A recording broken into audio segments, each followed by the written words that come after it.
There's so many things that I wish that I could have experienced with him. For a long time, I have been very jealous of my sister. And it's stupid, but the simple fact that she grew up with our father. She got to have him at prom. She got to have him teach her how to ride a bike. All the things that I never got to. I think about what could have been. I look at her, my sister, and I think maybe I would have just been just like her if I would have lived with my dad.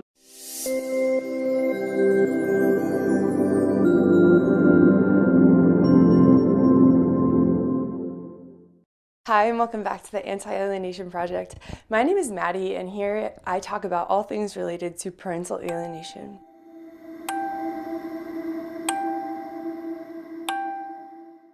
Today's video is about Gypsy Rose Blanchard. Now, Gypsy Rose Blanchard, if you haven't heard of her story, she was a victim of Munchausen by proxy, otherwise known as fictitious disorder imposed on another. What I'm talking about today is another form of abuse that it's clear to me that Gypsy went through, that I think many people don't understand. Parental alienation. Gypsy Rose Blanchard, whether she knows it or not, has been through parental alienation. So let's just get right into it. Here's Gypsy in prison. I believe this interview came from the interview she did with Dr. Phil. He's such awful things about my father. My parents are divorced. My mother would tell me he abandoned us. He doesn't want anything to do with you. He's happy with his new family now. He doesn't love you. He doesn't love you. He abandoned us. He doesn't care about you. Those are all things that alienators tell their children to convince the child that their other parent doesn't love them. I know it's hard to wrap your mind around it, but this is very common. This happened to me. I believed lies about my dad for 20 years. I believed he didn't love me. And Gypsy here, her mom, who did Munchausen by proxy on her, is also alienating her from her dad. Really sad. I think this is a clear example of how alienators can program the child to reject the other parent or withhold the child from the other parent or both, so that the child doesn't have that other parent in their life to protect them from abuse, from neglect, from maltreatment. And that's what happened here. Because her father wasn't there, her mother was able to get away with all of this abuse. And that's something that people often misunderstand. I think targeted parents can easily see how the ex-partner uses the child as a weapon to hurt you, the targeted parent. But something I've mentioned before, the alienation serves another purpose as well. It's to isolate the child, to have full control of the child. So I thought, why bother going to him when he won't care? Different types of abuse happened to me as well, and I never went to my dad. Same reason. I was made to believe he didn't love me, so why would I tell him anything? They're away in the village became more scarce. I'd call and say, where's Gypsy? And I'd talk to her and say, well, she's taking a nap. Call back in an hour. I'll have her ready for you. So, I'd call back. She'd be ready there with all the right answers. And it's scary to think what she told Gypsy, the consequences she'd have if she did say anything, Pretty soon, I found a couple of bits of paper in my mom's safe, things that stated that I was born in 1991. Wow. Figuring out that lie, that her mom had lied about her age, seems to be one of the threads that allowed Gypsy to unravel the entire tapestry that was her fabricated reality. This is so interesting to me because this is almost exactly how I figured things out. So this one's about Gypsy's stepmom. I also enjoyed watching about her stepmom because my dad's remarried as well. I also have a stepmom, and she's been really helpful for me in learning the truth and as a part of my support system. Rod was 17 years old when he met Dee Dee. And I'll never forget when he came up to me and he's like, oh, I met this girl, you gotta meet her. So he introduced me. She was real sweet, real nice. And I clearly could see that she was in love with Rod. In fact, Rod's mom worked at the library and she was checking in the books and came across a book on how to get pregnant. And when she went to stamp it in, Dee Dee's name was there. Okay. Oh my gosh. So there is the possibility, I guess, according to Gypsy's stepmom, that she got pregnant on purpose. I don't know. Let's see. Next thing you know, Dee Dee's pregnant. 9 months later, Gypsy Rose Blanchard came into the world. This is another one of Gypsy in prison. Let's check it out. I do have mixed emotions about not growing up with a father around. There's so many things that I wish that I could have experienced with him or experienced in general. But I look at my sister and I look at all the things that my sister got to do that I never got to. And that's really sad. She's realizing that her life would have been completely different if her father had been allowed in her life, had been an active part of her life. For a long time, I have been very jealous of my sister. And it's stupid, but the simple fact that she grew up with our father, she got to have him at prom, she got to have him teach her how to ride a bike, all the things that I never got to. And it hurts. I think about what could have been. I look at her, my sister, and I think maybe I would have just been just like her if I would have lived with my dad. That breaks my heart. That really breaks my heart. So not only did her mom do so much medical abuse to her, unnecessary surgeries, medications, horrific abuse medically, but she also deprived her of a loving relationship that she could have had with her dad. I think people have kind of overlooked that, or if they do notice it, they don't even know what it's called.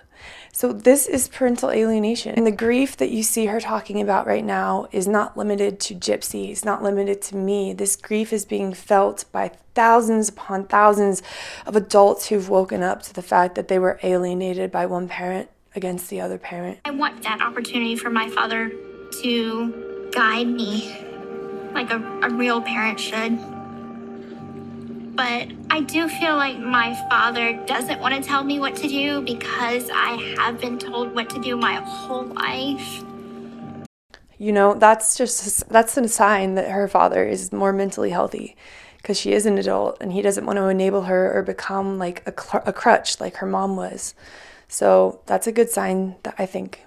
I always would tell her, I'm so proud of you, you know, for being so strong and being in such good spirits. She never sounded depressed or sad. It just breaks my heart so much to think how much I trusted her. And it makes me angry how she took look at this child and then do what she did. Now looking back on it, living with my mother, the web of lies just ran so deep. Yes, the web of lies runs so deep.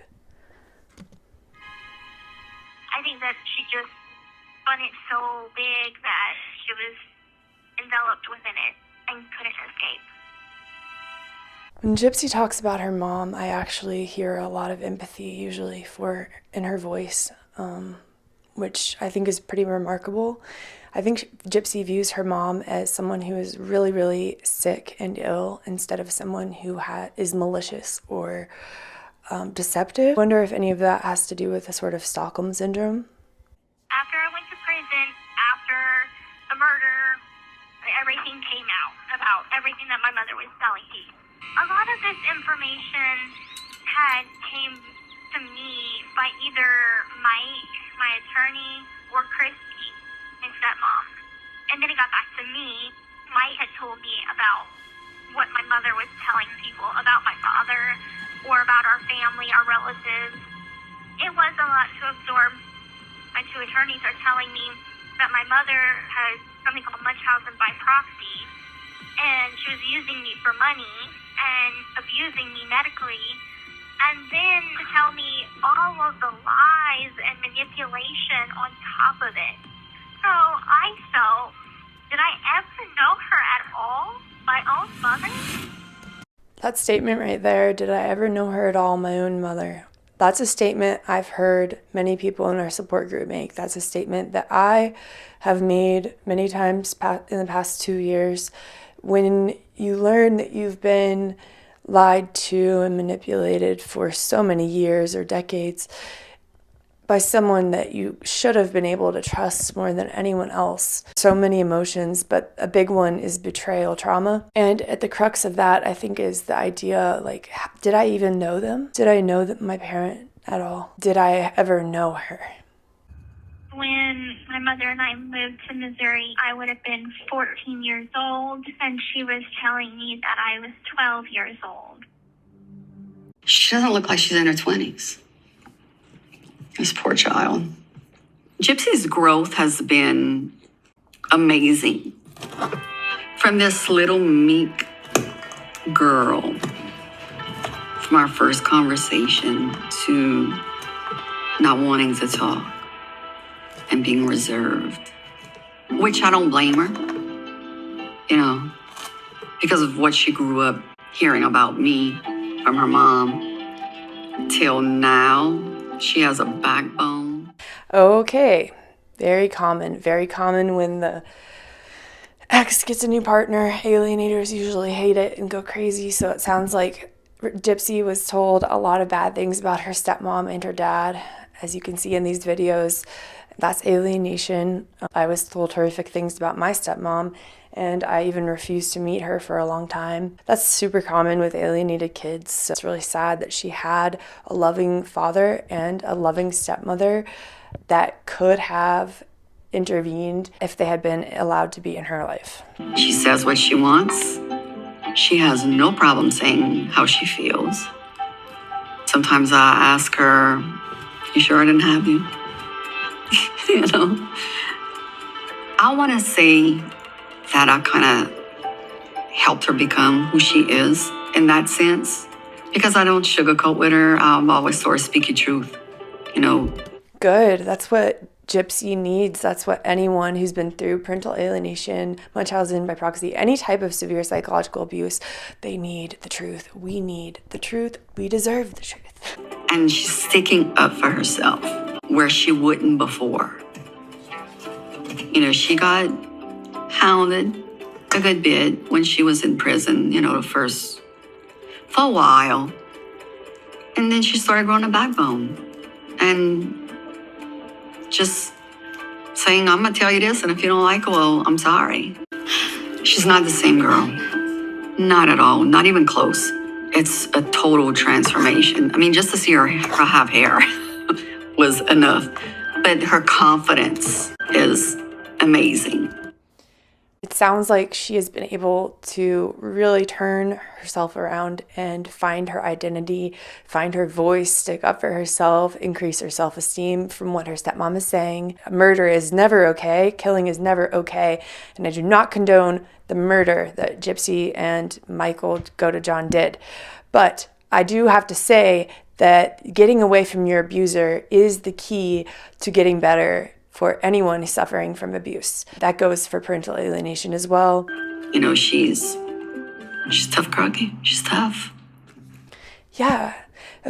Child abuse survivors, we are tough. We are really tough and really resilient. And some experts out there would like to make it seem like we're lost causes, or we're all delinquents, or we're never going to get better. And that's not true.